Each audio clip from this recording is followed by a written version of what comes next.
WWE tonight was in Tempe, Arizona, running a building that they have never run before, and not with a very big crowd relative to the types of crowds they usually do here for these TVs, or the types of buildings they run. About 5,000 people in the building. I think that's pretty much maxed out of what it fits. But I was surprised. They usually don't run buildings that small, especially when they've been packing them in, for most of this year. Apparently, Salt Lake City is hosting Saturday night's main event next weekend. And the advance for that is not great. I don't even think they have 5,000 tickets sold, in a building where they could fit well more than double that. So maybe people are starting to send a message to WWE when it comes to these ticket prices. I don't know. But you would expect, it's a big show next weekend. We got a bunch of championship matches on there. And that's not good. Certainly by WWE standards this year, that's not good. This has not been a good week for Jimmy Uso. Jimmy Uso was eliminated from the Battle Royal on Raw Monday night, where he had the chance to become a number one contender for the World Heavyweight Championship at Saturday night's main event against CM Punk. Instead, Uso is going to that show, but it's the other Uso. It's Jey Uso who's going. And even though he saved his brother a whole bunch of times in the Battle Royal, he got dumped by Jey. So he was unhappy about that. And then he shows up on SmackDown tonight, trying to avenge what happened to his cousin Jacob Fatu last week when he got bloodied up and his teeth got all knocked out on the floor. And he's going to be out for a while. Not nearly as long as it was rumored. We'll probably have Fatu back by December, which would be great. But he was here for revenge. So he was in the main event tonight as well as Monday night. Tonight it was a no disqualification match against Drew McIntyre. And that did not go well for Jimmy either. Jimmy comes out on the losing end of that. And all roads now lead to Cody and Drew for the WWE Championship at Saturday night's main event. So we know that's set. Ilja Dragunov last week made his return after more than a year out, and he beat Sami Zayn. Excellent open challenge match for the United States Championship. And I was hoping, please, let them continue the open challenge gimmick. It has been the favorite part of SmackDown for me every Friday night. And we found out tonight that, in fact, the open challenge, thankfully, is going to be continuing. And tonight, he had another very good outing, as he did with Sami last week. Not nearly as good as that, but tonight he was defending the title against Aleister Black. Speaking of people who have made their return, we had the return tonight of Jade Cargill. She's been out for several weeks. If you remember, she got that nasty gash on her face in the triple threat match with Nia Jax and Tiffany Stratton a few weeks ago.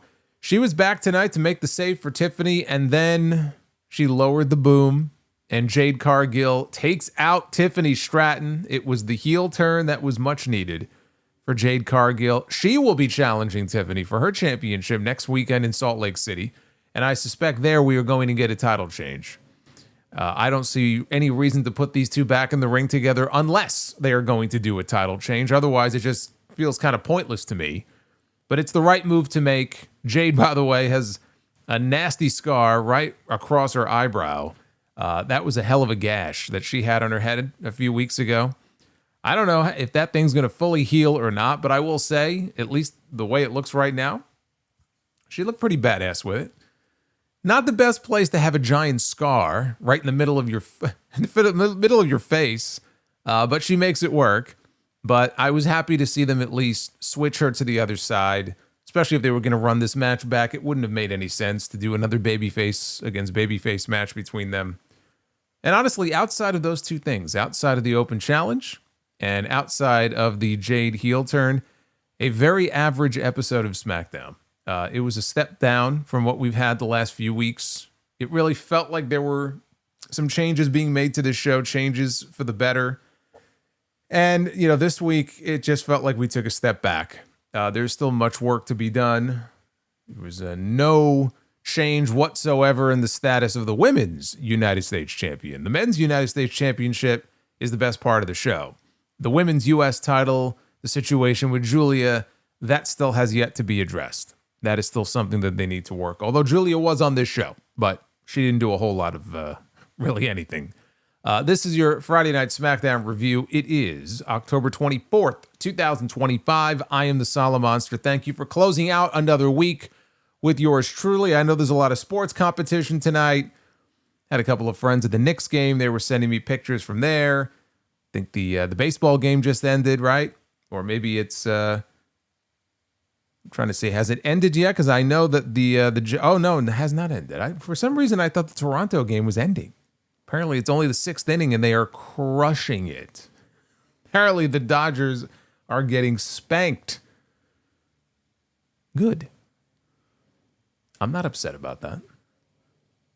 So anyway, there's a lot of sports shit going on, but if you are with me tonight, thank you for doing so. Hit that like button, hit that subscribe button. We are climbing ever so close to 89,000 subscribers, and do you know what comes after 89? 90. But I can't get there without you. So hit that subscribe button, make sure notifications are turned on. Super chats are open as well. Always welcome. They always are very much appreciated here on the channel, and I will be reading all of your messages in just a little bit. So get them on in. There are some new donation amounts, including the new RUSEV one. You can find all of those in the description down below. Yeah, I was just putting some notes down earlier today, getting prepared for episode 935 this Sunday. And I got a great question from someone that I got it, and it really got me thinking. And I was just jotting down some stuff, and I got on a roll, and I'm like, man, I cannot wait to address this on the podcast this weekend. It's just one of those questions that really made me think when it comes to just wrestling and things that don't make sense and all that sort of thing. So there'll be some entertaining things to talk about on the pod coming up on Sunday. But for now, let's get into SmackDown. Before we get there, the show opened up with the WWE Champion, Cody Rhodes. He was walking backstage when he encountered Jimmy Uso, who apparently is cross-branded and just goes to whatever show he feels like showing up on. So Jimmy told Cody that he appreciated what Cody did for his cousin Jacob last week. Jimmy said that he was going to go talk to Nick Aldis about what happened to Fatu. And he said that, what did you want to revisit Natalia Neidhart again from Yeah, I have to bring that up as well on Tuesday Night Titans. On Tuesday night, we were discussing this Natty interview with Chris Van Vliet, and she was going over the old Natty Neidhart storyline from many years ago, and it was quite the segment. It was quite the segment, let me tell you. That's a whole segment that if you missed it, you should go back and check out. But anyway, no farting on this show tonight. Cody asked how things are going between you and your brother Jay. Jacob is one thing, but what about you and Jay? And Jimmy said that Cody saw what Jay did to him on Raw, and he asked him, how would you feel? And Cody said, I get it.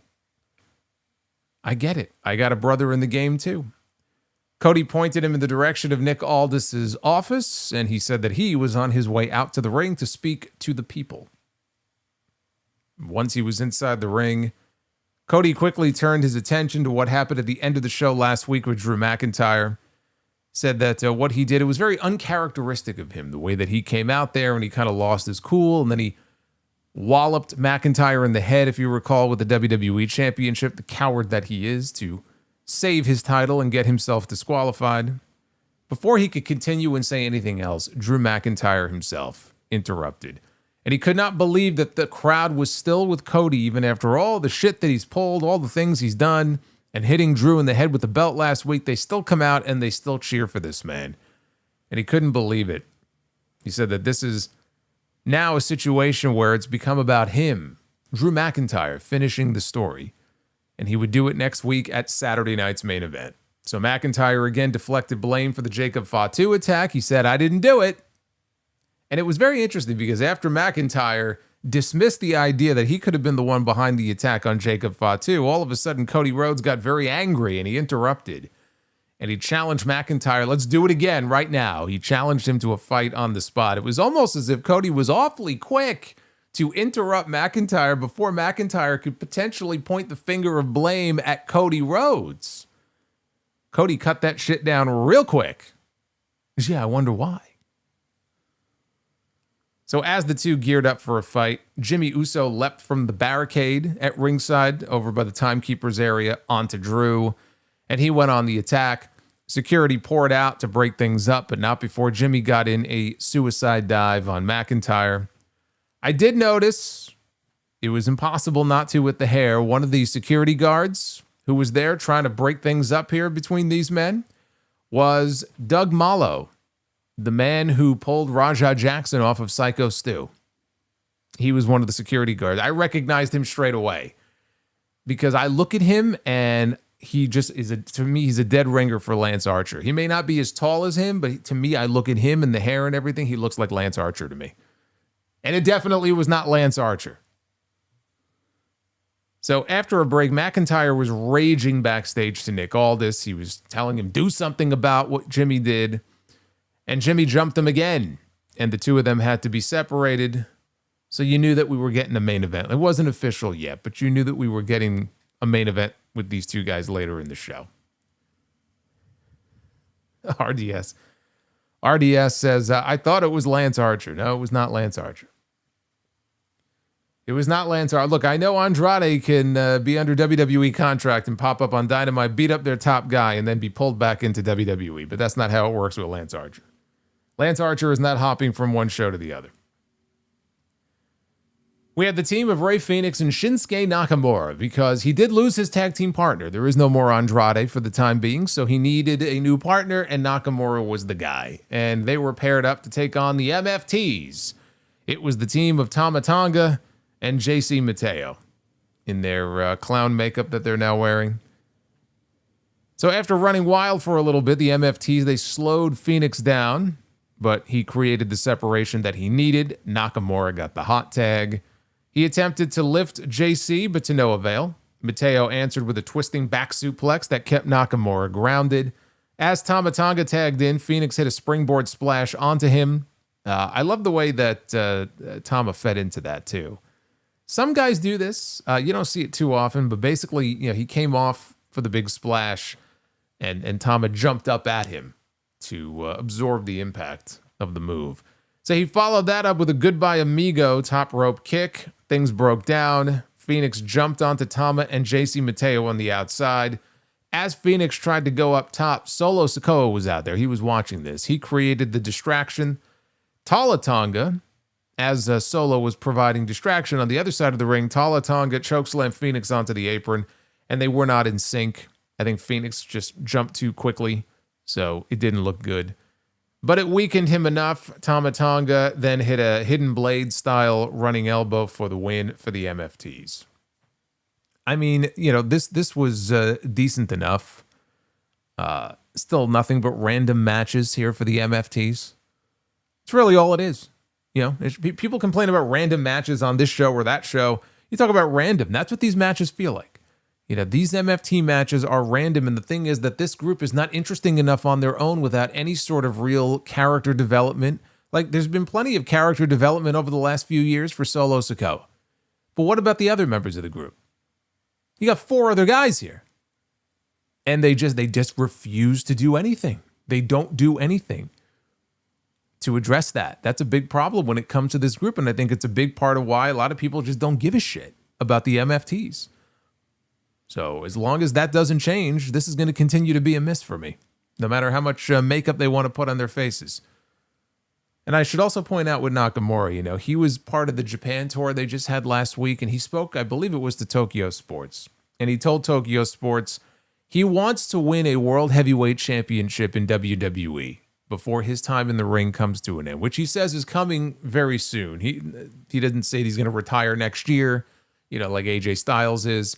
But he says his time is nearing its end soon enough, and he really would like to win a World Heavyweight Championship in WWE, whether it's the world title, the WWE title, whatever it may be.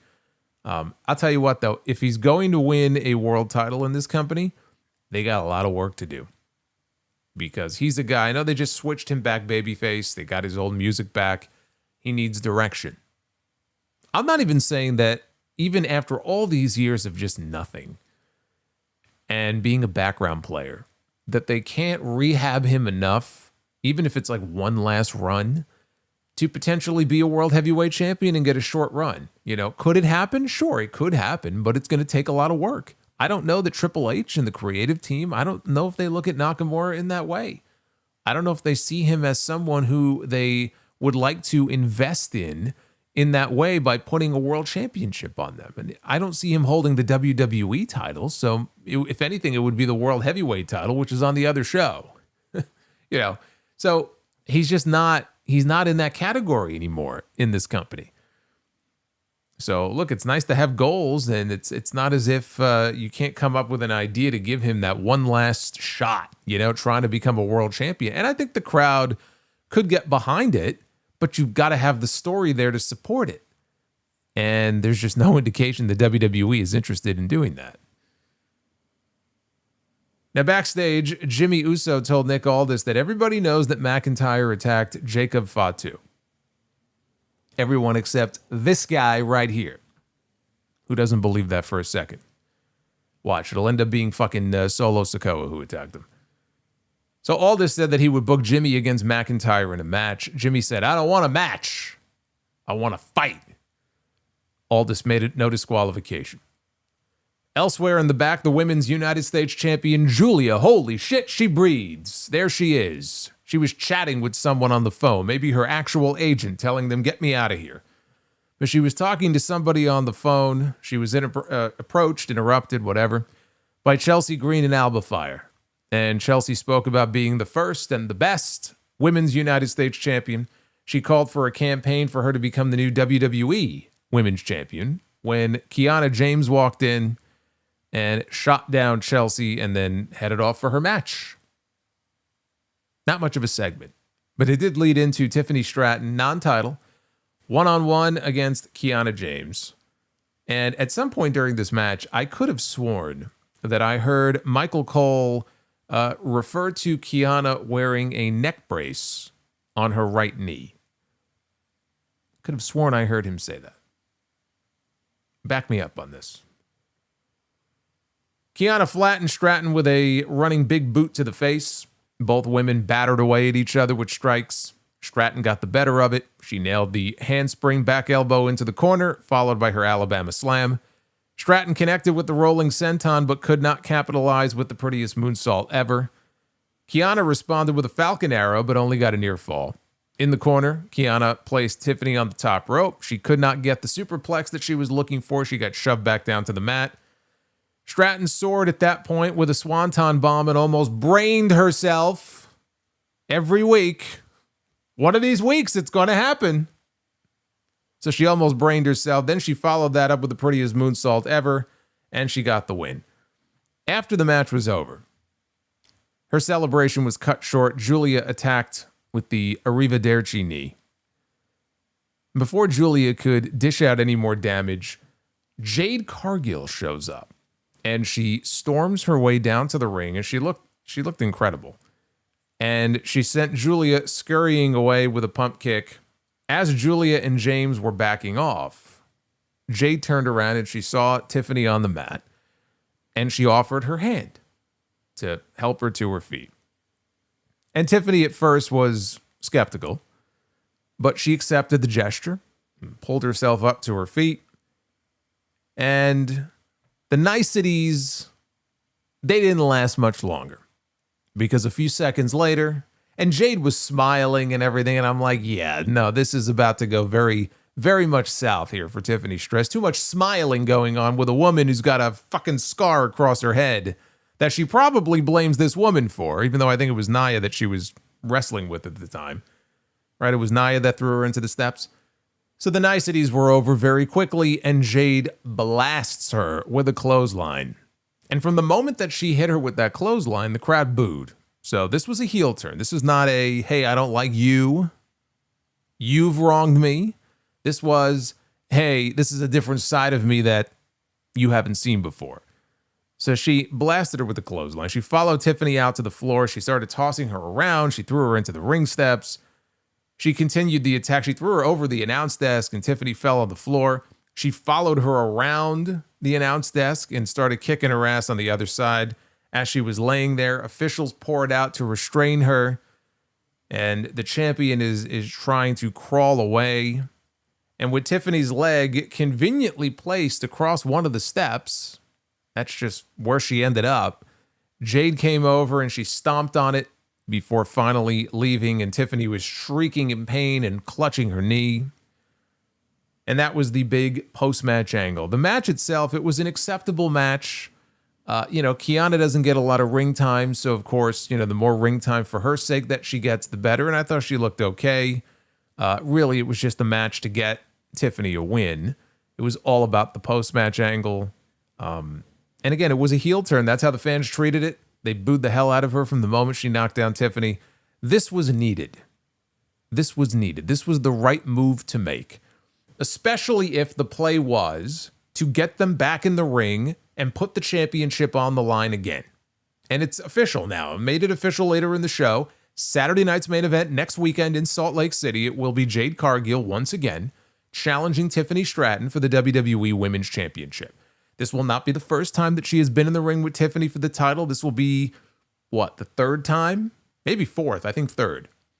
Okay? And obviously, up to this point, Jade has not walked away successfully with the championship. So now you're running this back again. Now you've turned her heel. And you mean to tell me that you're going to go into that show next weekend and have Tiffany beat her again? No, I don't think so. Jade Cargill needs to go in there and win that championship. Whether you believe that she's ready for that spot, I'm not even talking about that. I'm just saying in terms of what they have booked here. All signs point to her winning the championship, and she should. Because if you just put her in there, on top of the fact that she just turned heel and then you beat her, I don't know what that says for her future, but it's not very good. This reeks of a title change next weekend.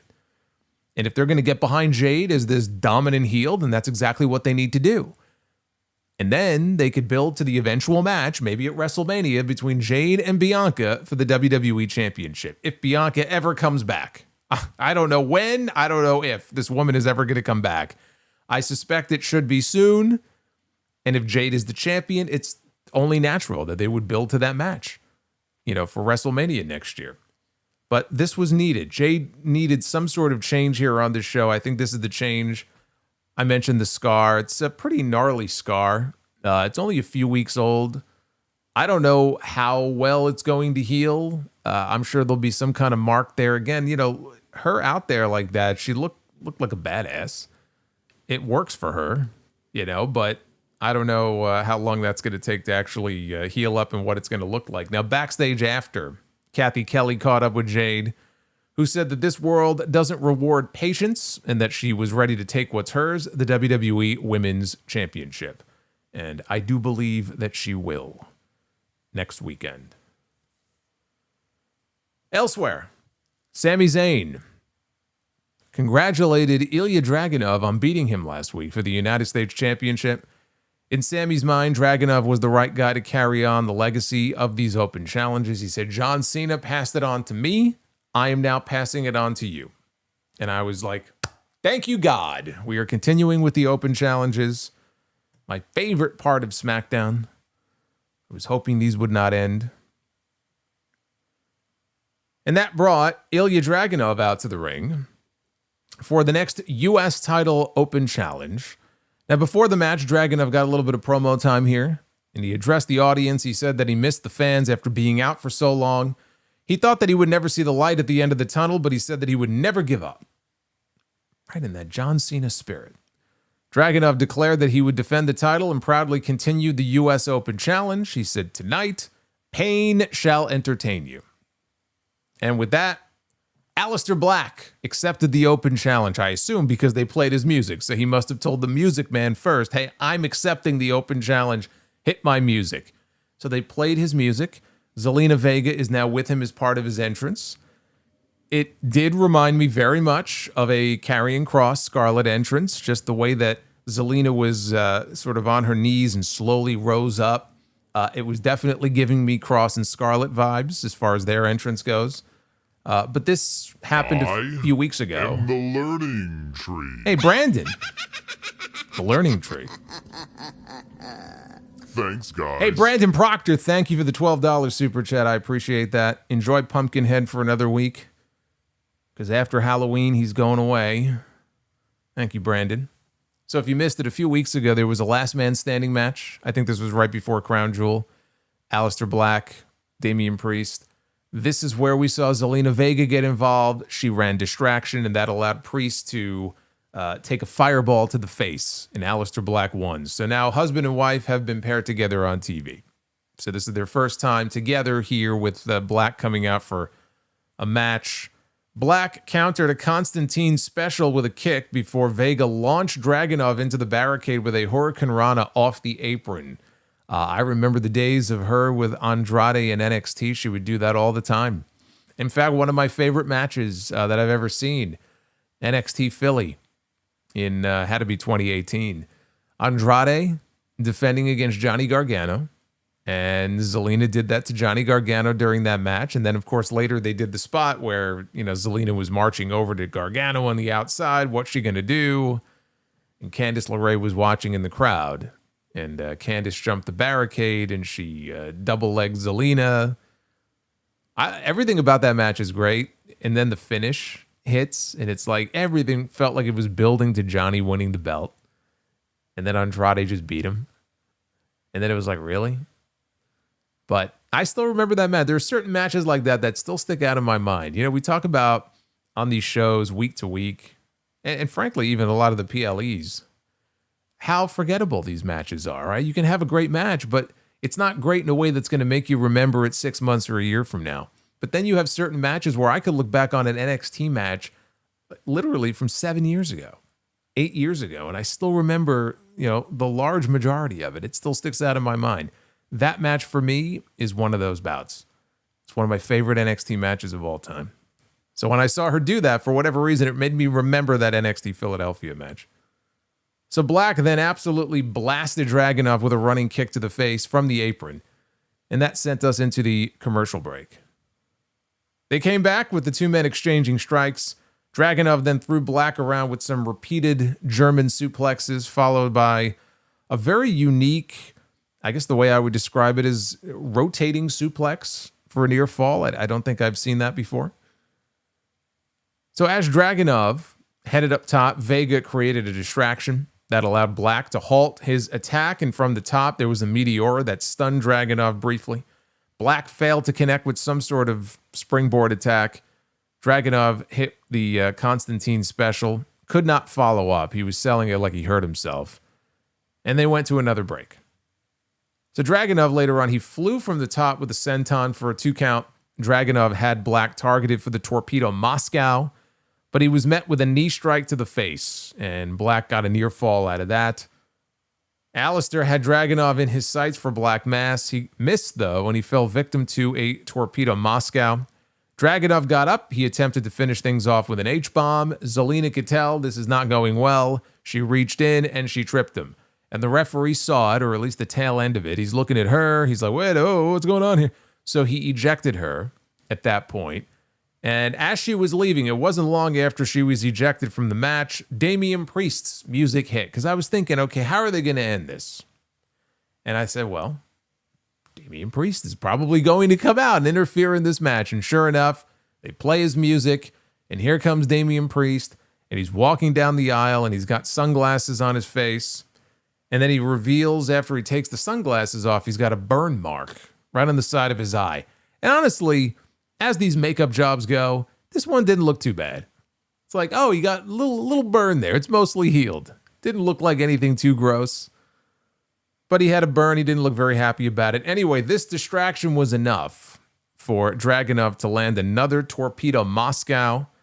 And he gets the win to retain the United States Championship.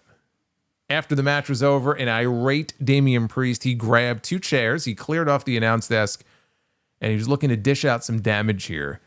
Zelina jumps on his back and scratched at his damaged eye, and that allowed Black to escape. So he will live to fight another day. I am not a fan of the fact that it took a distraction, interference, whatever you want to call it. It took outside interference for Dragunov to win his first defense as United States champion. I think that is incredibly lame. And it was a pretty lame way to end what was otherwise a very good match. I enjoyed this. That's the second very good match that Black has had in this Open Challenge series. And he has nothing to show for it. He has yet to win the championship. But Dragunov just won the belt last week, and a lot of people were very happy that he won the belt. Very excited to see him back. Can you imagine if they took the belt off of him a week later? The uproar. There would be a fucking hashtag on social media right now. He wasn't dropping that belt. This was realistically the only way they could end this match, is by having Damian Priest get involved after what happened to him with the fireball. But it still made for a very lame finish. I am not nearly as enthusiastic about this feud continuing as I am the open challenge continuing. That excites me a lot more. I'm just wondering where they go from here now, because you had a match between them a few weeks ago. Last man standing. Last man standing. So where do we go from here? This feud is not nearly hot enough for like Hell in a Cell or something like that. So that's the only thing I'm wondering now. Where do we go from here? It's like the Hurt Syndicate and Ricochet's group in AEW having a big street fight at Daly's place at the beginning of the month, and then following that up at Wrestle Dream with just a trios match. A tornado match, but still just a trios match. It's like you do the stipulation match and then you take a step back. That doesn't make a whole lot of sense to me. So I'm wondering what they have in mind here. Now, Carmelo Hayes was interviewed about his attack on The Miz last week. And Hayes said that everyone was expecting him to say that he was happy to attack The Miz, but he wasn't going to do that because revenge was a double-edged sword. He noted that he was ready to get his career back on track when Kit Wilson showed up, and noted that he was a proponent, Hayes was. Says Carmelo Hayes is a proponent of toxic masculinity. This is a new thing now. He said this to Damian Priest several weeks ago. All this toxic masculinity here in this company, right? So he's trashing him for that. And Carmelo said that he would see him in the ring next week. Wrestling Kit Wilson is not the way to get your career back on track. Even if he goes in there and wins next week, that is not how you get your career back on track. He's off to a terrible start. Now, elsewhere, Ilja Dragunov met with Fraxium in the back. They were just hanging out, and he noted that the open challenge is going to continue, and it is open even to tag teams. If either one of them should want to challenge him, he'd be more than happy to accept the challenge. So off went the champion. DIY walked in, and they were taunting Fraxium. I did see a note earlier. I might have been PW Insider, but I don't recall that Candice LeRae apparently has been doing some producer work. She might have been doing that even earlier tonight. I'm not sure. But could be something that she does more of in the future. She's been around for a long time. I mean, I would imagine that she is someone who certainly would have a lot to offer in that department. But she was with them here when DIY showed up. And they taunted Fraxium over Dragunov, or not over Dragunov, but they were taunting Fraxium after Dragunov left. So then, after they left, Tama Tonga shows up. And I'm wondering, okay, what's he going to say here? Oh, he doesn't say anything. Tama Tonga is looking at Fraxium and he's sizing them up and trying to intimidate them, and he did his yeah. And then he walked off. Now, you may be entertained by that, right? Yeah. Oh, I'm sure that's very entertaining, but this is exactly what I was talking about earlier when I was talking about the MFTs.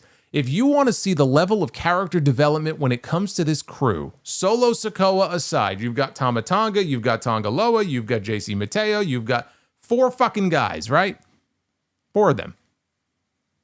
And the level of character development is basically, really it boils down to, yeah. That's it.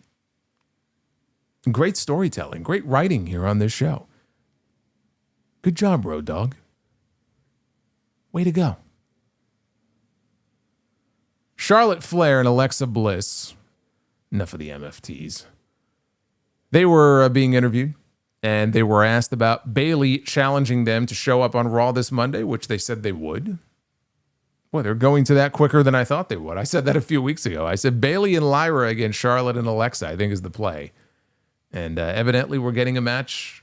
They didn't say it would be a title match, but evidently we're getting a match between them on Raw this Monday. Nia Jax showed up. Yes, I know. She said that Flair and Bliss were pretending to be besties, but she was waiting to see one of them stab the other in the back. Flair said that she used to be like Nia, but then she learned about healthy relationships. And Nia said that she used to be in a friendship with someone. She was eyeing Alexa Bliss when she said this. She said that she learned from the best, saying that Bliss will hug you with one arm and stab you in the back with the other. And Alexa said that if Nia is looking for the old her, she's not hard to find. So they are going to have a match on the show next week. This is another situation here with Charlotte and Alexa where it was really the most interesting thing that they had done with Charlotte on television in forever. And it is good for her, I think, to take a step back from the spotlight in the World Championship picture. I think it will do her a lot of good when she eventually challenges for the title again. Unless they push her, to a U.S. title run first. Maybe they want to give her a U.S. title run at least once. You know what? I wouldn't be opposed to it, honestly, at this point. I really wouldn't. That could be exactly what Julia needs to get in the ring with somebody that they actually give a shit about. Fine. That's fine. I'm all for a Charlotte-Julia feud for the U.S. title. I think it would do that championship a world of good, just like Becky holding the Intercontinental title has done that title a world of good. But this friendship, this partnership between Charlotte and Alexa, again, it's lacking now. It's dragging. They're not doing enough with it. I wish they would get a little more creative when it comes to these types of segments here. The main event was Drew McIntyre one-on-one with Jey Uso. This was not Jey Uso, Jimmy Uso. They look so much alike. Drew McIntyre and Jimmy Uso. No disqualification. Uso and McIntyre, they brawled at ringside for a little bit before the action spilled into the ring. Jimmy clotheslined him back out to the floor, and then he followed with an attempted suicide dive that got met with a forearm shot to the face. At ringside, Uso slammed McIntyre's face across the ring steps, which sent Drew retreating into the crowd. There I go again. Jimmy, they are twins, Jimmy followed suit into the crowd. The fight continued into the stands. McIntyre attempted a DDT on the floor, but got countered into a suplex. Drew got thrown back over the barricade, and Jimmy obliged the crowd's demand for tables by pulling out a Slim Jim table from underneath the ring, and that took us into the final commercial break. Now, a little bit later, there was a spot outside where Jimmy did a tightrope walk across the top of the barricade into, I guess, what was a splash attempt, but McIntyre caught him and then launched him overhead with a belly-to-belly suplex on the floor. McIntyre grabbed a chair from the timekeeper's area. He hit Jimmy in the ribs with it before whacking him across the back. And Drew unfolded the chair, and he smashed Jimmy's face on the seated portion. So he set Jimmy up for a Claymore kick, but then there was a drop toe hold from Jimmy that sent Drew face first onto the chair. Jimmy followed with a whisper in the wind for a 2 count, and then he grabbed the chair, and he went to town on McIntyre with repeated strikes, set up the tacky Slim Jim. These tables are just such a great representation of modern day WWE. Aren't they? Every time I see them, I shake my head at how ridiculous it all is. So he grabs one of these tacky tables. Jimmy got caught by surprise, though, with a Future Shock DDT for another near fall. McIntyre tried to go for another Claymore, but he was intercepted with a Samoan drop onto the table, which broke in half. And then Jimmy tried to follow up very quickly with an Uso splash off the top. McIntyre, though, threw a chair at his face on the way down, and this allowed McIntyre to finish things off with a Claymore kick for the win. So after the match is over, McIntyre places Jimmy's neck across the chair, and this led to officials running out to try to stop him from doing something he was going to regret. Cody Rhodes runs out, and he starts to mix it up with Drew, threw him over the barricade into the timekeeper's area. Cody goes back to the ring to go check on Jimmy, and as he's helping Jimmy up to his feet, McIntyre reemerges, and he's in the ring, and he's setting up for a Claymore. Cody doesn't know, and Cody turns around, and he eats the kick. And down goes the champion. And that is how they close the show, with Drew McIntyre standing tall. And Cody Rhodes laid out with a Claymore kick. Perhaps the final scene in their match on Saturday night's main event next weekend. So we got some generic plunder brawling here in what was otherwise a very standard main event here for this show. McIntyre, he got a small measure of revenge for what happened, when Cody was going crazy last week. And all roads lead to Saturday night's main event. And the question now is, what are they going to do? Are they going to do a title change? Does Randy Orton get involved? Even though Randy Orton really hasn't had anything to do with this the last several weeks. I mean, I know there was a match 6 weeks ago, maybe it was 7 weeks ago, where McIntyre beat Randy Orton. He hasn't even been seen since. So, is he going to show up and get involved in some way? And why would he, out of nowhere like that, get involved in this match? I am anticipating a women's title change on that show. And to me, I feel a lot more confident about that. And we already know that we're supposed to crown a new world heavyweight champion on the Raw side. I'm not yet convinced that's actually going to happen on that show. But they're promising that we're going to have a new world heavyweight champion. It's just hard for me to imagine that if they crown a new world champion, and if Jade Cargill beats Tiffany Stratton, that they're going to do a title change in the main event as well. Or what I presume would be the main event between Drew McIntyre and Cody Rhodes. I don't see all of these titles, ending up around, new wastes on that show. So I'm not sure. I'm honestly not sure what they're going to do. This match was originally supposed to happen at Survivor Series. And it got bumped up because of the Jacob Fatu injury. So now we're getting it here on this show. They could extend it out to Survivor Series. I really don't see a reason for them not to do so, because I'm not quite sure who Cody would defend the title against, if not Drew McIntyre.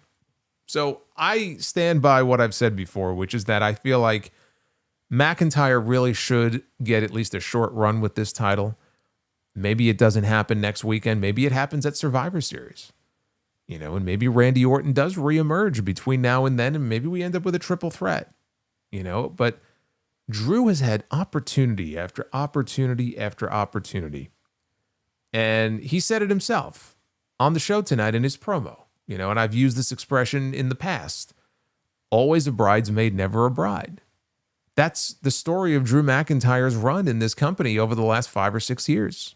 Since that COVID run that, had no fans. And how many times are you going to have this guy go out there and get screwed and then show up on TV the next week and talk about how I was screwed? He's like the Bret Hart of this generation. How many times are we going to see that until you actually put the championship on it? I mean, how many more of these matches can he have and come up lame? So whether it's Salt Lake City or whether it's San Diego next month, I would put the title on McIntyre. I would let McIntyre even hold that title through the Rumble. Like, it doesn't have to be a quick one and done thing. I don't expect him to go into WrestleMania as the champion. But what do you have to lose? It would make things a little bit more interesting, right? I mean, honestly, in the big picture, it doesn't change much. Because if McIntyre wins the title, he's going to show up on TV. Cody's going to be chasing after him. Maybe Randy. It's going to be the same people. Like, it's not going to be radically different. Like, oh, wow, they put the belt on McIntyre. Right, we're going to have the start of a new era now. Like, realistically, not a whole lot is going to change. But it would make things a little bit more interesting with Cody in the position where he has to chase to get it back. And McIntyre can finally say, he got it. You want it? Come take it. I would like to see it. I don't know what they're going to do. I just don't see all of these titles changing hands on that show. But this was a very average episode overall. The Dragunov match, the Jade heel turn, those were obviously the highlights. If they plan to make changes to the women's U.S. title situation, then we're still waiting to see those changes play out. Because Julia was on the show tonight. She was back on the show, but didn't do a whole hell of a lot. And when I talk about someone like Charlotte, I just use her as an example before. And doing, a program with her and Julia, or even putting the belt on someone like her, it's not like, oh, Charlotte must have the title. But Charlotte is the veteran on that women's roster who has been out of the world title picture now for a little bit, has credibility because she's been there for so long. She's won so many championships. Credibility that Julia does not yet have on this roster. Credibility that title does not yet have, as compared to the Intercontinental title on the other show. They need to level this title up very soon. And she's one person who could help do that. You know, I mean, you could always shake up the roster a little bit and move somebody over from Raw and have them in that position to, you know, feud with Julia. I'm just looking at this division and who could Julia even work with? You know, that's going to help elevate her to that level she needs to be at. You know, if she's working with people like, and I'm just using them as an example, Zelina Vega or, Michin and B-Fab, it's not going to do anything for her. It's not going to do anything for her. You look at Raw, Lyra had Becky to work with, and now Lyra's also working with Bayley, right? These women have been around for 10 years now. They have credibility. It helps someone like a Lyra Valkyria to be out there and working with these people. And you've got a lot of faces on Raw, Rhea Ripley and Io Sky and Asuka and Kairi and Bayley and Lyra, and my God, that's not even all of them. SmackDown is still in dire need of some new faces. Bianca coming back eventually, that will help, but it's going to take more than that. You know, Bianca's not going to be the savior. There are still major changes that need to be made here to this show. And I hope they make those changes very soon. Take a look at the poll. What did you think of SmackDown from Tempe, Arizona? 70% thumbs up for tonight's show, 30% thumbs down. Although I don't know how many people watched SmackDown tonight. They were probably watching baseball, basketball. 420 votes so far. That's low. 420. Nice job. I like it. We got 420 on the poll.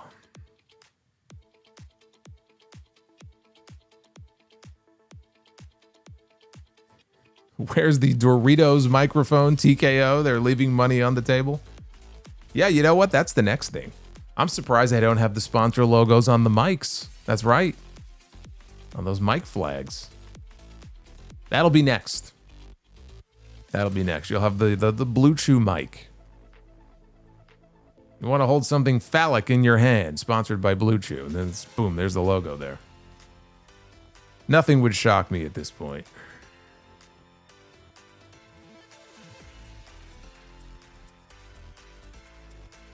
We start with Scumdog, 420. You can get those super chats on in if you want me to read them, if you have questions. Now is the time. We are also at 295 likes, so you know what that means. It looks like Be the Booker will resume on Monday night. Hopefully. Scumdog says, hello, Solo. I just wanted to apologize for falling asleep during your Wednesday night stream. Please don't have a Goldberg spear me.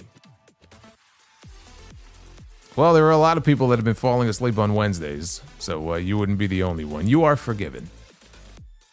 I forgive you. Hey, Base Beerus, thank you for the super chat. Death Scythe. On Outside the Ring podcast, Jeff Hardy expressed a desire to wrestle Cody Rhodes, listing it as a dream opponent. Jeff said Cody is the biggest wrestler on planet Earth as we speak.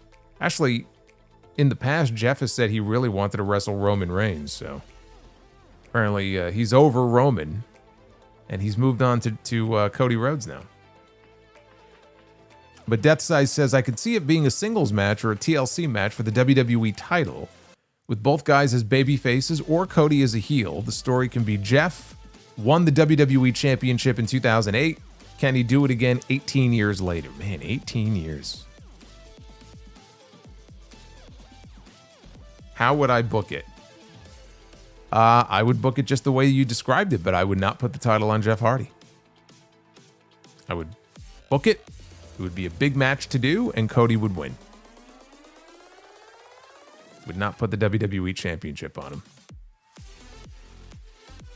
him. Gabriel Boss said, you say Tony Storm is the top woman in AEW, but how come Monet is the bigger star and attraction to all of the indies that they book her instead of Tony Storm? Because that's the gimmick. You know, this was a Mercedes idea. Her idea was to enhance women's wrestling and highlight women's wrestling by going around to these different, indies, different countries that People didn't even know they had wrestling there. And, you know, wrestle for the championships and wrestle their, you know, local talent. I saw she's about to go back to Italy to actually defend one of those titles. I don't know if it's this weekend or when it is. But that's her gimmick. The gimmick is the belt collector. That's how this whole thing started. It's not Toni Storm's gimmick. How often do you hear about Toni Storm going around doing indies? Okay, it doesn't happen. But for the women's division in that company, she is Tony Khan's biggest star and has been the last couple of years. Victor says, have you heard Macho Man's rap album? It's great. I heard it many years ago. Obviously, Be a Man, Hulk. The song he did challenging Hulk Hogan is the one that people think of all the time. I honestly don't remember too much about the other songs on the album, but credit to him for even doing a rap album. In that voice, no less. It definitely, I think, is an acquired taste if you listen to it. Victor says, buy, sell, rent. Edge 2006, Orton 2009, CM Punk 2011. Buying on Punk 2011. I am going to buy on, I'm going to rent on Edge 2006 and sell on Orton 2009. Thank you, brother. We got Victor again. Says, buy or sell 90s Bret Hart or 2000s Shawn Michaels. 90s Bret Hart. Favorite and least favorite runs of John Cena. My least favorite run for John Cena was probably like 2008, 2009, 2010 period. Yeah, that period where he like buried the Nexus. That period. My favorite run was, honestly, I think my favorite run might have been the U.S. title open challenge he did in 2015. Either that or the Thugonomics era.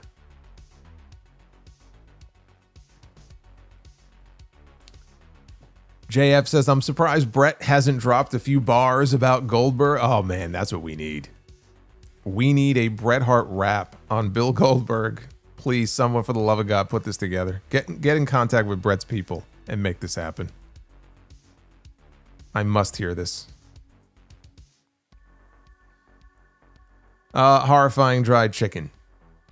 Not watching SmackDown tonight, watching horror movies filled with blood and guts and some TNA action. If you know what I mean. Oh, I know, man. TNA Impact. On Access TV. I'm sure that's what you're thinking of.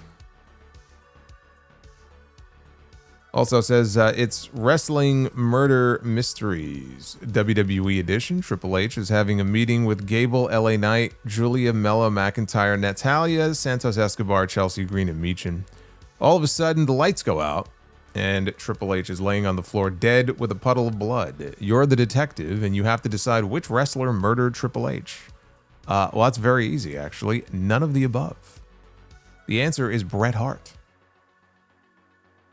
Because he does not like Triple H.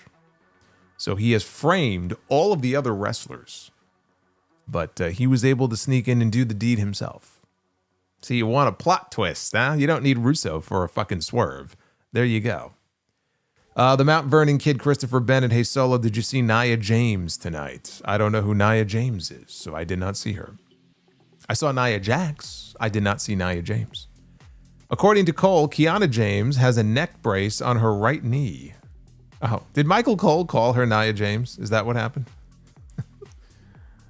But yeah, see, okay, so I wasn't the only one who picked up on Cole saying that about the neck brace on the knee. And he says, not really feeling how Dragunov won tonight. Yeah, you and me both. I thought that was a really lame way for him to retain in his first defense. So you are not alone in feeling that way. Brandon Proctor. I mentioned Saturday night's main event in my member chat. Meant December. Well, let's take a look at what he wrote here. 41 months of membership. Really hoping Saturday night's main event turns out to be really good and not just a one-match card. taking off work so I can watch Cena's final match. Yes, obviously he is referring to December 13th in DC. We have back-to-back months of Saturday night's main event. I don't know that that's actually happened since the original run of the show, when they were doing a lot of them over the course of the year. Even when they revived the show in 2006, it was like a quarterly thing. And yeah, I don't know that they've run back-to-back months of Saturday night's main event in, fuck, I don't know, 40 plus years maybe?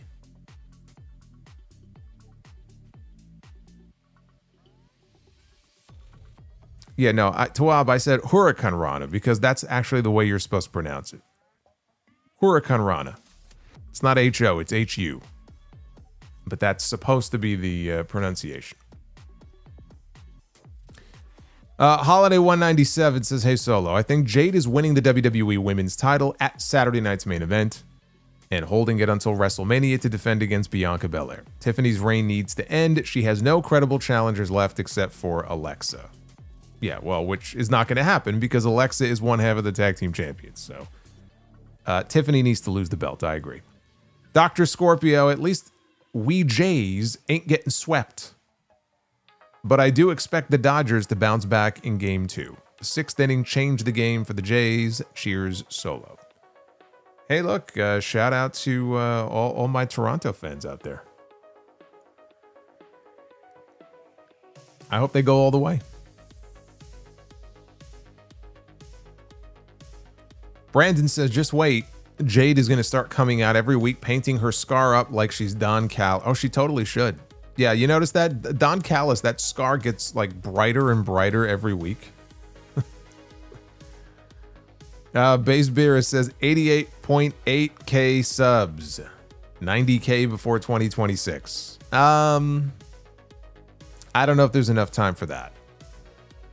But we're definitely going to hit 90K in the the first portion of 2026. Actually, you know what? We usually pick up the most around WrestleMania season, but it'll take a little while to get there. Unless, of course, you spread the good word and get other people to sub to the channel. That always helps. Brian Finelli says, those Jet 2 holiday videos got nothing on Mount Airy Lodge. Did you walk around singing that jingle all day today? I sure as hell did. I have another throwback for you tomorrow. Thanks for a fun week. Yeah, I had that song stuck in my head all day when you tweeted that to me. I don't even know where Mount Airy Lodge is. It's obviously probably upstate somewhere. But yeah, I used to see those commercials back in the 90s here in New York all the time. Beautiful Mount Airy Lodge. All you have to play. Or all you have to bring. I'm sorry. All you have to bring is your love of everything. Fucked it up. That in the Action Park commercials. That jingle is in my head as well. Or as the people who went there would call it, Traction Park. You talk about taking your life in your hands. That alpine slide, that scraped the shit out of my leg more than a few times. Base Beerus, before Billy Gunn, there was Cosmo Kramer, the Ass Man. Oh, speaking of Ass Man, I'm glad you mentioned that. If you did not catch it, earlier today, WWE Vault uploaded a pretty cool video that I had never seen before from, I believe, the fall of 2000. I think it was maybe a year after the company went public. I think they switched from NASDAQ to the New York Stock Exchange, I think it was. And they hosted an event. They hosted a few matches outside on Wall Street. They put a ring outside. They had a big crowd there. They were literally on Wall Street, and they had a bunch of matches. And they posted a 20-minute video on the Vault channel earlier today with a bunch of matches. Taz against Al Snow. The Dudley Boys had a match. Test and Albert had a match. I think the main event was the Hardys. Was it the Hardys against D'Lo and I forget who? So you got fucking Matt and Jeff Hardy, who right now are like the belt collectors. And I'm like, man, this is literally 25 years ago. And there they are. And they're outside wrestling on Wall Street. Oh, Regal was in a match as well. It was Regal against... I forgot who. He was the European champion. Obviously, the belt wasn't on the line because he lost, but he didn't lose the title. But how about that? See, I wish they would do more stuff like that. Pick a place and be like, hey, why don't we have a show here? Why don't we have a few matches here outside? We need more outside the box ideas like that. These people now, and TKO and everybody, they play it too safe. I will give Vince credit for that, at least. He was not afraid to, you know, take chances. Shotgun Saturday Night, that whole concept. He wasn't afraid to take chances when it came to that stuff. They play it too safe now.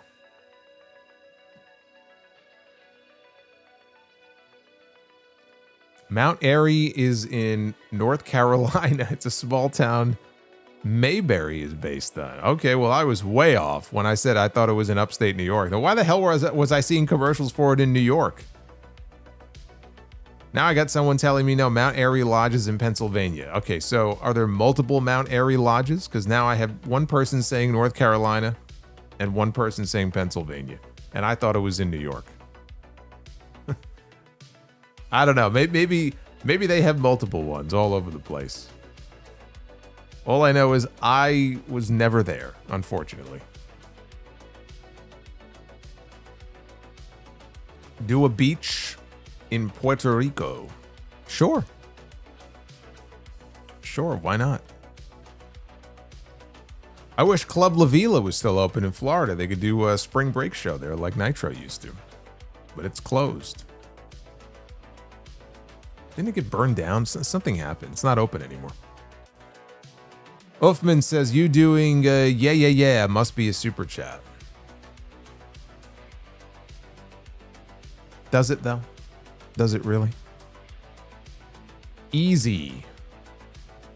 Hey, Solo, with the schedule of the NBA on Peacock and Prime on Monday and Fridays, the WWE is an afterthought. I will catch your review to stay up to date. Well, that's all I ask, man. You don't even have to watch their shows. Just watch mine.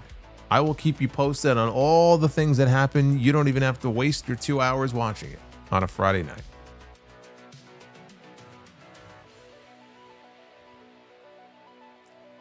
Base Beer says, LOL, Golden Arches, McDonald's on the mic. I'm telling you, man, they can open anything up to sponsorship if they want to. We'll start seeing the sponsor logos on the microphones. They'll have them on the lid, that giant lid, the cover on the announce desks. They already have them on the mats, the turnbuckles, the ring skirts, the barricades, the tables. Soon it'll be the seat of the chairs, right? And then they can have, they could do wraparounds on the kendo sticks and have sponsored kendo sticks. They've had a sponsored ladder. They did have the Money in the Bank Fireball, the Fireball ladder. Oh, believe me, there's plenty more branding to come. Bobby Means, I got a proposition. By the way, having said all of that, I would like to extend this invitation to any and all sponsors who may be listening to this right now, that you can sponsor the Sound Off Mailbag on the podcast. Just get in touch.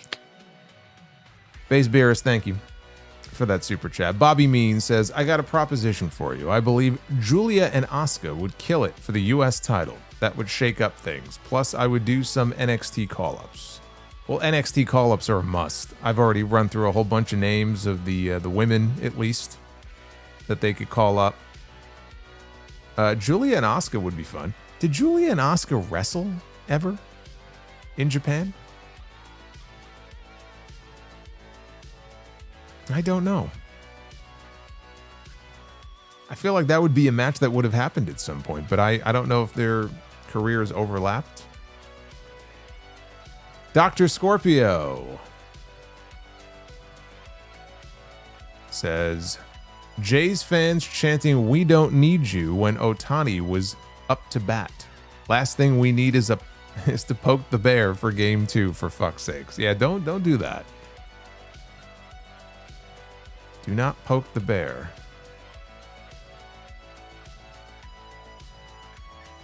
Alex says, Brother Solo, did Vince already map out the long-term plan for his fake death storyline from 2007?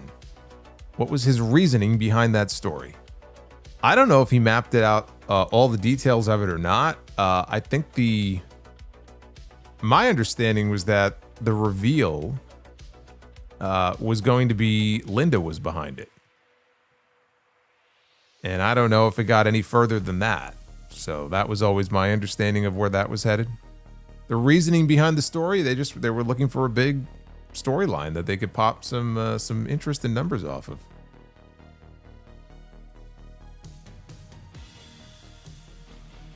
He says, I don't remember Don Callis too much during his WWE years. Was his run memorable with the Truth Commission or the current run with AEW? Oh my God, the current run with AEW is far better for him than the Truth Commission run was. Yeah, I mean, he was Cyrus the Virus in AEW, in the ECW. He was part of the Truth Commission, the Jackal in WWF. Very forgettable run. Very forgettable. Honestly, this run that he's on right now, as far as leading this whole family and, you know, when he was with Omega a few years ago, all the stuff he's done over the last 5 or 6 years is probably the most memorable thing he's done his entire career. As far as like an on-screen performer.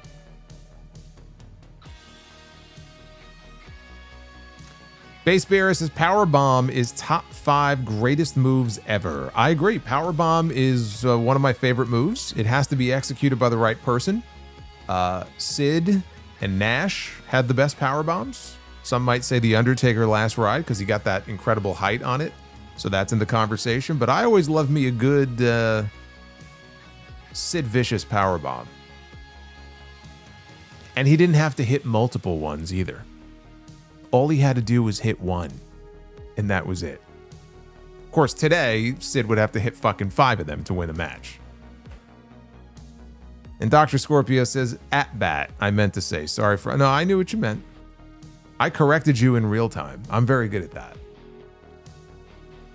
My brain works very quickly.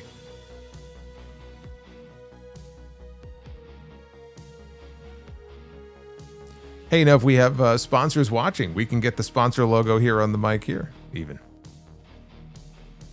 I could be a trendsetter, and then WWE will follow suit.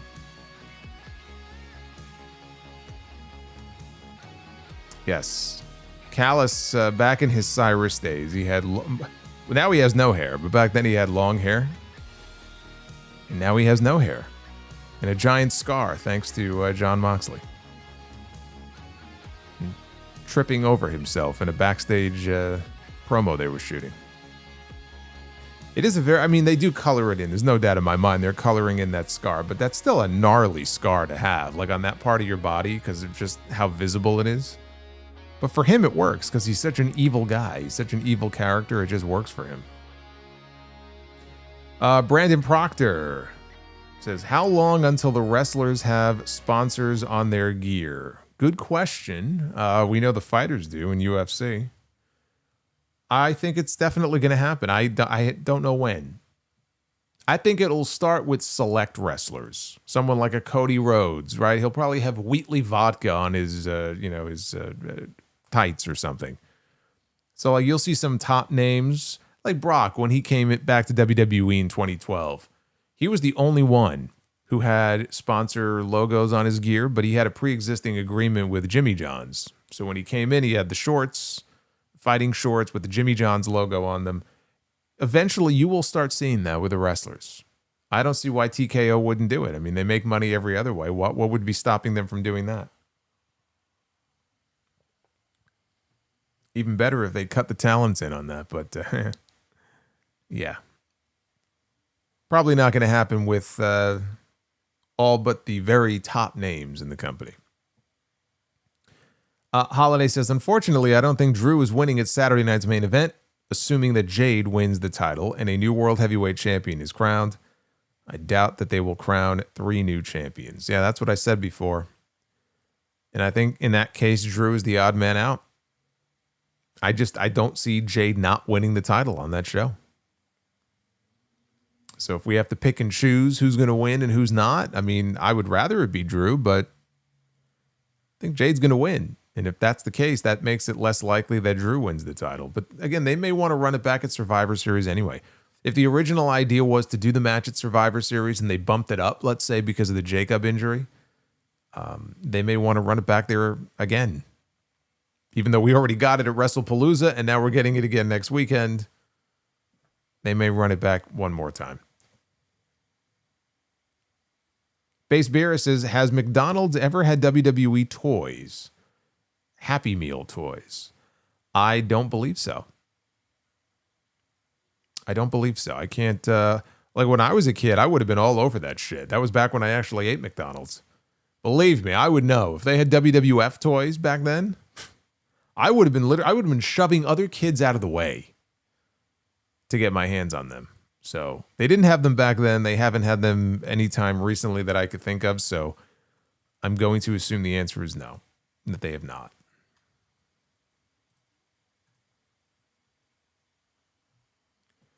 Anyway, thank you guys for hanging out with me on a busy sports night, talking some SmackDown. I'm going to be with you live again on Monday night for the Raw post show. We'll have a normal week next week. We have Monday for the Raw post show. I'll be with JD on Tuesday night on his channel for Tuesday Night Titans. That'll be episode 118.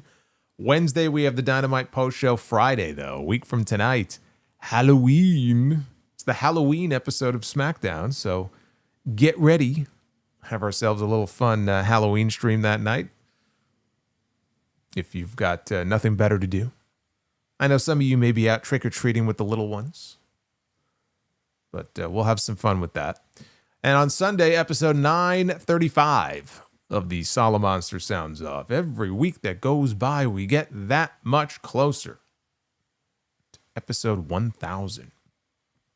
I haven't even thought that far ahead yet. Uffman. My membership post didn't come up. No, it's here. It's right here. I was going to get to it after, but I guess we'll get to it now. 54 months. 54 months. It's like a prison sentence. You've been a member longer than Diddy'll be behind bars.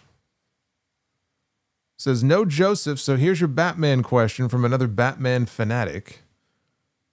Did you watch the Flash movie? And if so, how great was it to see Keaton back in the suit? I saw some clips of Keaton in the suit. I did not actually see the Flash movie, though. Is it worth seeing?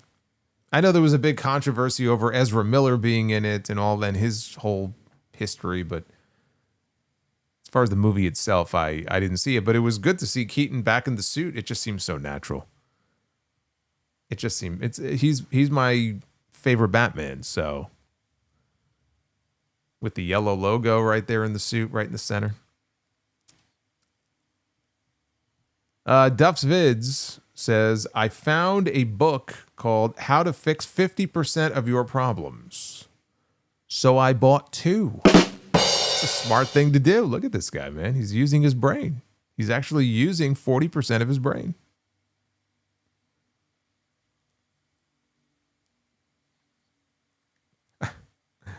Tawab says, I remember Solo confiscating Pokemon cards when he was a kid. No, you got to get it right. It's not like I was a kid going around confiscating Pokemon cards. I was not a kid anymore when Pokemon became a thing. I was a camp counselor for a few summers. And Pokemon cards were just exploding in popularity. And the rule was, because it was getting out of hand, and the rule was that, at least during certain parts of the day, you could not have those cards out. So I was the head counselor and I was confiscating Pokemon cards, and the kids were not very happy, and I didn't give a shit because you were told the rules are the rules. You break the rules, this is what happens. So I took their cards. You got to play by the rules. That's how it works. Alex says, are you going live for Saturday night's main event this weekend? No, because there is no Saturday night's main event this weekend. I will, however, be live next weekend for Saturday night's main event. I'll be live for the last 2 Saturday night's main events this year. I'll definitely be live for the Cena show, obviously. And I will be live next weekend, yes.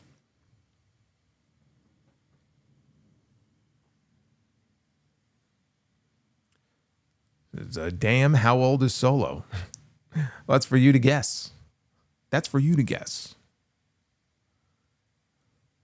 But did you keep them? I cannot say.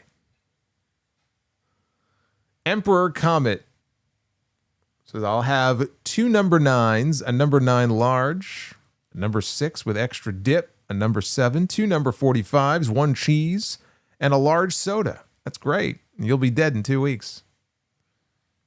Where will I get my super chats from?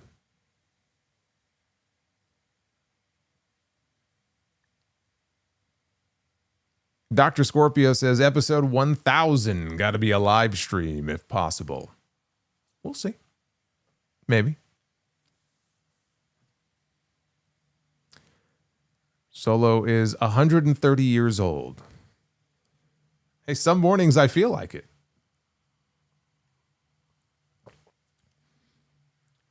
Bend down to get something from under the bathroom sink. My knees click. Fun times. Stand back up, they click again. Oh, man. Solo is 20. Look at all these guesses here. Solo is 26. Solo is 26, huh? So that means I would have been born in 1999. I would say you're off by a little bit there.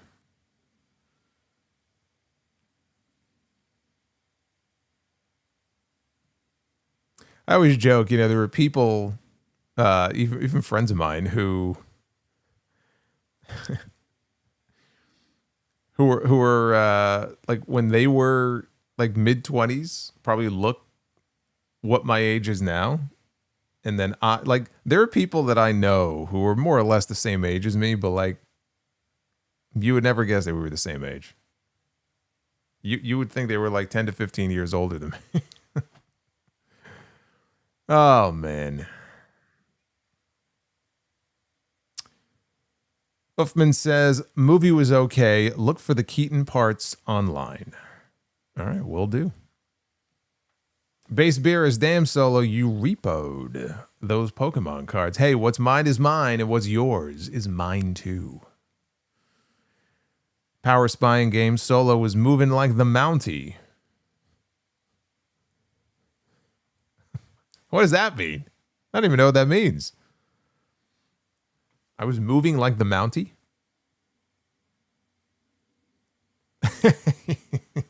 You aged yourself with the Mount Airy Lodge and Action Park reference. I'm giving you as many hints as I can here, but people aren't picking up on them.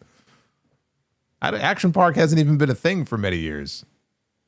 It don't exist no more. People were dying there. So yes, it doesn't exist anymore. Actually, there's a whole documentary about it. I don't know if it's on Hulu or I think it's on Hulu. There's a whole documentary on Action Park. I think it is called Traction Park, actually.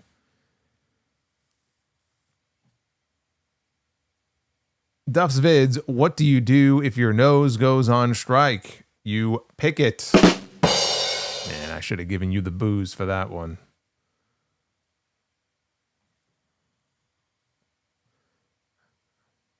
Solo has access to the fountain of youth.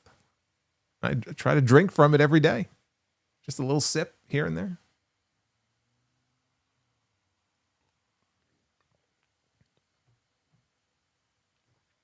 Class Action Park. Okay, maybe that's what it's called. Yes, Class Action Park. That's right. It's a really good documentary, though. And you don't have to be somebody who lives in the tri-state area here or went there to appreciate it. Like, you will watch that documentary if you're not familiar with it, and you will watch it and go, wow, like, I can't believe a place like this was allowed to exist. It was fun, though, I gotta say, you know. You took your life in your hands there at that park, but it was fun. They had the wave pool. They had, they had so much stuff there. How some of these, like, rides and things got made and approved, I'll never know.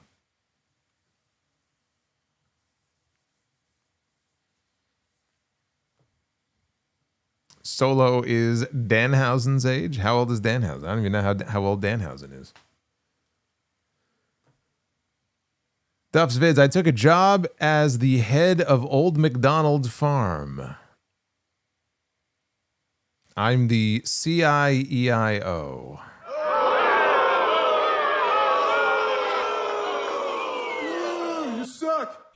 You just went one too far. Solo owned a boglin. What the hell's that? A boglin? What's a boglin?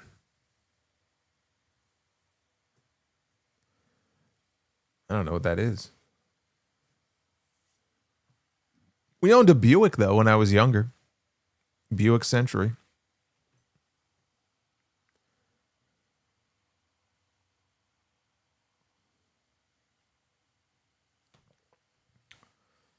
Luis is with us. Welcome, Luis. It's good to have you.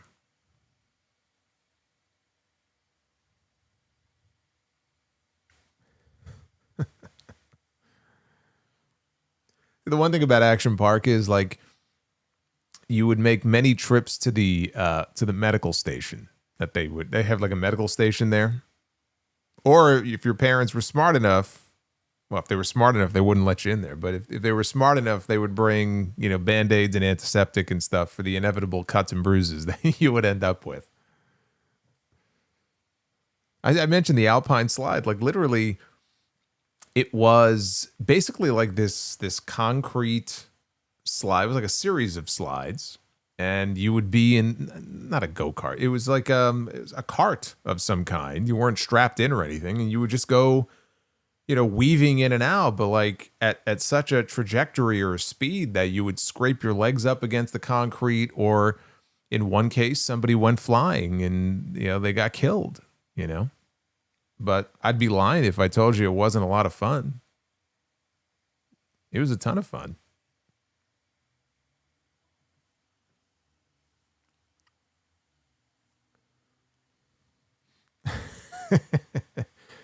Oh, man. Anyway. All right. Thank you, guys. Fun times, fun questions. Yes, someone died on that ride. It was not really a ride. I don't want people to like visualize it as like a roller coaster. It wasn't really, that's not what it really was.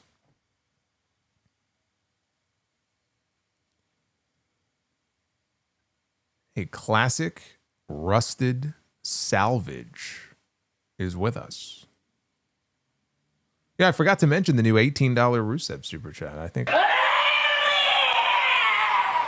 gonna hide behind the mic here. There's the new $15 one. Wolfman dropped $15 to scream for Kyrie. Says, this morning I was walking down the street and was hit by a violin, clarinet, and finally a French horn. I think it was an orchestrated attack. Look at Uffman. He's giving Duff some competition here. See, now, before we get out of here, I have to look this up now. I have to look up the different rides at Action Park. There has to be a website that... Here we go. Okay, this is from Men's Health. Okay, they did a whole feature on this 5 years ago. This is probably based around the documentary. There it is. First thing that comes up is the Alpine slide. Perhaps more than any other ride at Action Park, the Alpine slide is one that a person with common sense simply would look at, think for a split second, and say, absolutely fucking not. There it is. A 2,700-foot-long slide that riders rode a ski lift to get to the top of, and the tracks were below them. Once at the top, riders would hop in their carts and ride down a slide track made of a combination of concrete, asbestos, and fiberglass. They had a handle that went in two directions, so ostensibly you would pull back to brake and push forward to go faster, a speed that a former park employee described as death awaits. They weren't on any sort of track, and any slight fall would lead to a serious abrasion. At this point, riders were taken to an infirmary and sprayed with an iodine solution that left a serious, recognizable red mark. See, I told you. That's right. Shout out asbestos. I thought it was just concrete. I didn't realize it was concrete, asbestos, and fiberglass. Wow. Yeah, if you didn't break properly, man, you were in for a rude awakening. Let me see what else, what other rides here did they list? Ah, here. Yes, they had. That's right. If you remember American Gladiators, and there's a new season with The Miz debuting next year. I don't know when. They had an American Gladiators like course. It might have only been certain times a year, but they had like the joust on this giant platform, and I think they had the Eliminator, which was always that last challenge at the end of every episode. So that was fun. They had that there. Yeah, they had Waterworld. Yep. The tidal wave pool. The wave pool, you know, look, I haven't been in a wave pool in so many years. I used to like the wave pools. There was a wave pool in Pennsylvania. They had Dorney Park and Wildwater Kingdom. I went to that one, the one at Action Park. There were a few other places maybe over the years I had vacation to where they had a wave pool when I was younger, and I did it. So I always thought they were fun. But this one says, this was Action Park's wave pool, and it was an absolute abomination. In 1982, 84, and 87, people died in the wave pool, drowning. The attraction was nicknamed the Grave Pool, because the teenage lifeguards, 12 of whom were standing patrol at all times, were constantly saving countless others from the same fate. The fact that more than one person died in your wave pool, who's that second son of a bitch? That's who your heart really bleeds for, says a comedian and former guest of Action Park. Nobody should ever be the second person to die in a wave pool, because after the first person dies in a wave pool, close the fucking wave pool. The wave pool had a capacity to hold between 500 and 1,000 people, many of whom acted recklessly in that they didn't even realize that they didn't know how to swim until the water was way over their heads. Yeah, that's a problem. The waves also reached up to 40 inches in height, and it wasn't entirely clear that the water in the pool was getting deeper when it indeed was.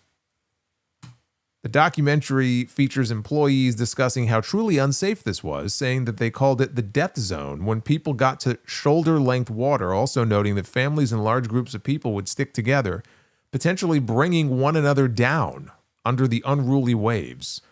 Lifeguards would supposedly make as many as 30 rescues during any given busy weekend, a stark contrast to the one or two that are typically found in a typical entire pool or lake season. Man, this park claimed a whole bunch of lives here. Yeah, why go in if you can't swim? That's a good question. I don't know why you would do that. Then they had this, I forgot about this. The Aqua Scoot. SKOOT. Yeah! I wasn't even looking. I was looking at the article and I start hearing that. I'm like, what the fuck? Oh my God. Base Beerus with the Rusev $18 super chat. Bronson Reed's Tsunami Splash takes you to the grave pool. Scared the shit out of me. Duff's Vids says, what do you call a dinosaur fart? A blast from the past. That's not bad. Abyssal Zones, I know the context is very different, but every time Carmelo Hayes talks about being him, it feels like he's stealing Bray Wyatt's catchphrase. Yeah, he's not, but I mean, I could see where you might draw that comparison. Duff's Vids, what's in a ghost's nose? Boogers. Oh my. Boogers. That is worth a boo. And Base Bear says Bronson Reed against Tsunami Splash takes you to the grave pool. Yes. But I got to tell you about this Aqua Scoot here. It was a ride where park guests would climb up a bunch of stairs and get on a cart and then ride it down a water slide. The cart would then land in a pool of water that was very shallow, with the intent purpose of skipping along the water like stones thrown in a pond. If riders distributed their weight incorrectly, they would often go head first when leaving the slide, injuring themselves. If they got up without injury but were even somewhat slow, a cart would come from behind. I shouldn't be laughing. A cart would come from behind and knock them down, inducing an injury. That was the aqua. I'm sorry. That was the aqua scoot. You had to get out of the way. That was the thing. Like with some of these things, you had to get out of the way as quickly as possible. Then there was the kamikaze. I mean, that just says it all, right? Kamikaze was a fairly tame water slide by Action Park standards, blue in color with drops and rises periodically. It's one of the few rides that survived when the park became Mountain Creek Water Park, but has been defunct and removed since 2009. Then there was the kayak experience. The kayak experience, is that like the Viking experience? The kayak experience sounds like the most serene of all the Action Park rides. It's not the most serene of the Action Park rides, considering in 1982, in the same week as one of the wave pool drownings, someone was electrocuted to death when they fell out of their kayak. The ride was a simulation not only of kayaking, but whitewater kayaking, which meant underwater submerged fans. When a guest who fell out of his kayak tried to get back in, he accidentally touched the wiring of the fans, and it sent him into cardiac arrest, killing him.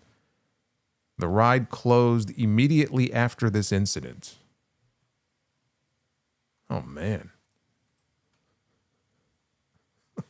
This is just... It's just on and on and on here. Then there's the Tarzan swing. One of the most popular rides in the park. Guests would grab a 20-foot cable and then swing over a spring-fed pool of water, which at one point wasn't water at all, but rather a cushioned area, and they would jump in, theoretically, when the rope reached its height. Some people held on too long and scraped their feet on the concrete. Others got into the pool, but were shocked by just how cold the spring-fed body of water they had been completely submerged in was. In 1984, according to the Weird New Jersey story, a man was so stunned by the coldness of the water that he had a heart attack and died. My God. He had a heart attack and died. Others would sometimes need to be rescued by lifeguards, briefly forgetting how to swim due to the shock of just how cold the water was. In the documentary, interviewees said that because of the ride's long lines and the fact that the line overlooked where guests would jump in, other rowdy guests would often berate people who were jumping into the water, calling them a pussy or something to that effect. Man. The Roaring Rapids, standard whitewater rafting ride, and one that the park, when legally forced to, reported a number of injuries. In 1984, that included injuries to people's femurs, collarbones, knees, and more. This is unbelievable. And by the way, I just realized as I am looking over here, believe it or not, that we actually ended up hitting the goal. We actually hit the likes goal. Which means that we are going to do Be the Booker, believe it or not. I thought for sure that we were a dead duck here tonight. Yes, electrocuted to death is kind of redundant.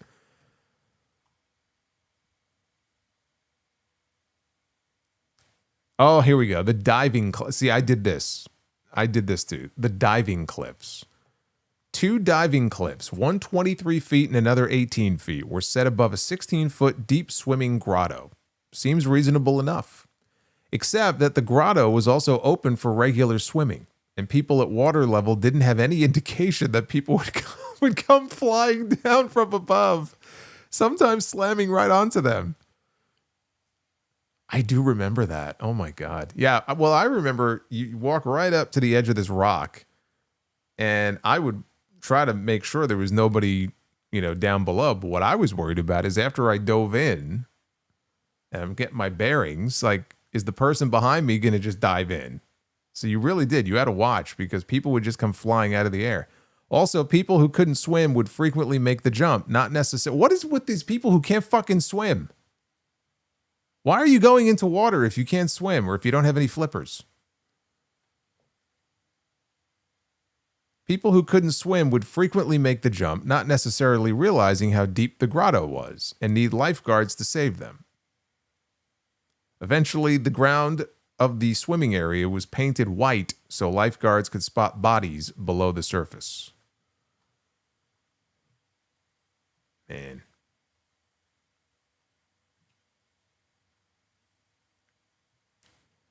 I'm not going to lie, I kind of miss this place, honestly. And there's a lot more. I can't possibly get into all this. So there's a lot more here that you can read up on. I thought somebody was decapitated there once. Let me just see real quick here. I'm almost positive someone was decapitated at Action Park. Let me see.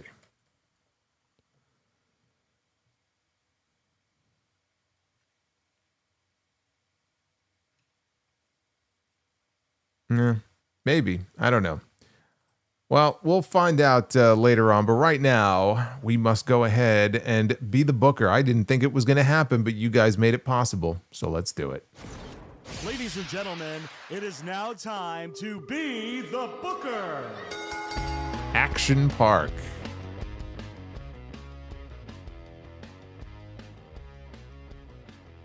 Sounds like a fun place.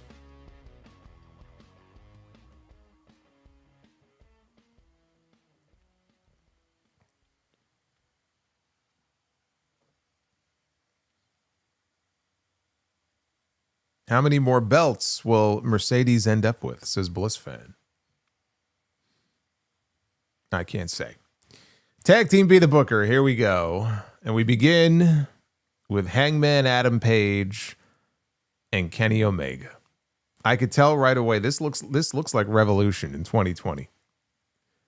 Former AEW Tag Team Champions, Hangman Page and Kenny Omega. One of the best tag team matches in company history. Revolution 2020 against the Young Bucks.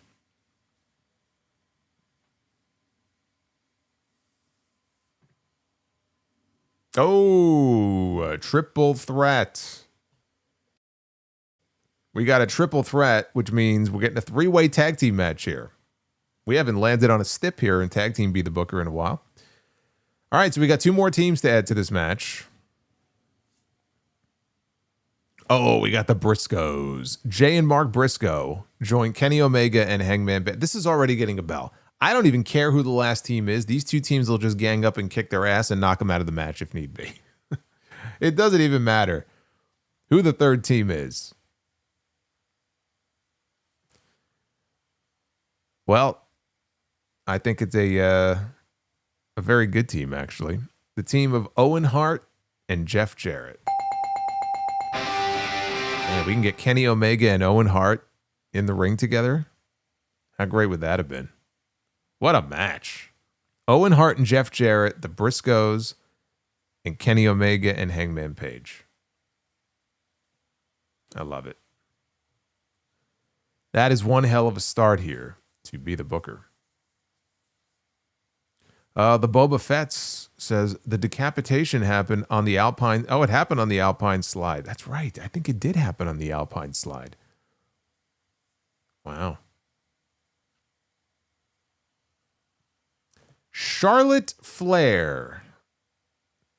I just got done talking about Charlotte Flair. I said her name, and she appeared. If we land on Julia, I'm going to laugh.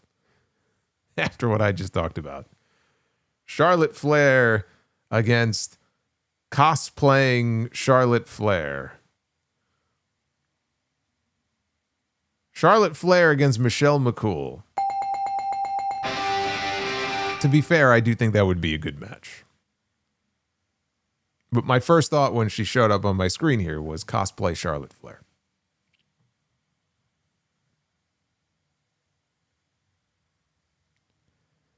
And now we've come to our main event. We are looking for the sweep. That sweet, sweet sweep. Can we get it? We have the bad guy, Razor Ramon. Look at the swag on this guy.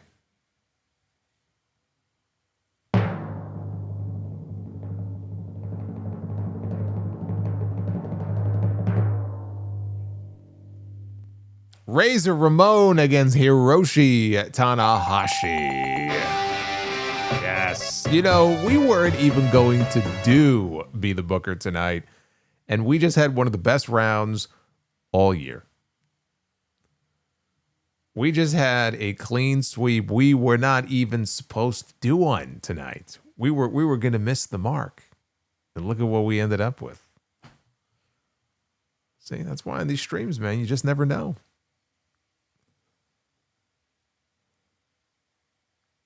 Duff's Vids, why don't monsters eat ghost? They taste like sheet.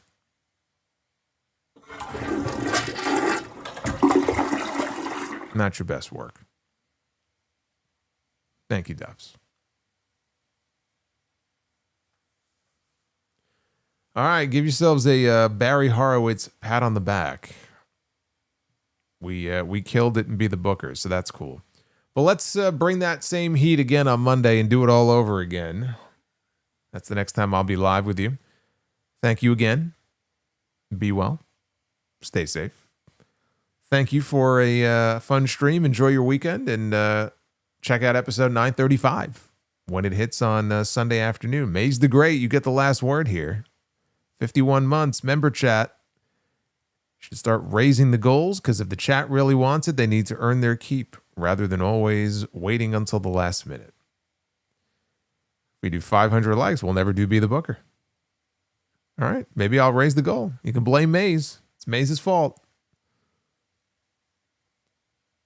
Direct your fire at him. While you do that, I'm going to go head out. Enjoy the rest of your weekend. I'll see you guys back here real soon for more Sound Of live on YouTube.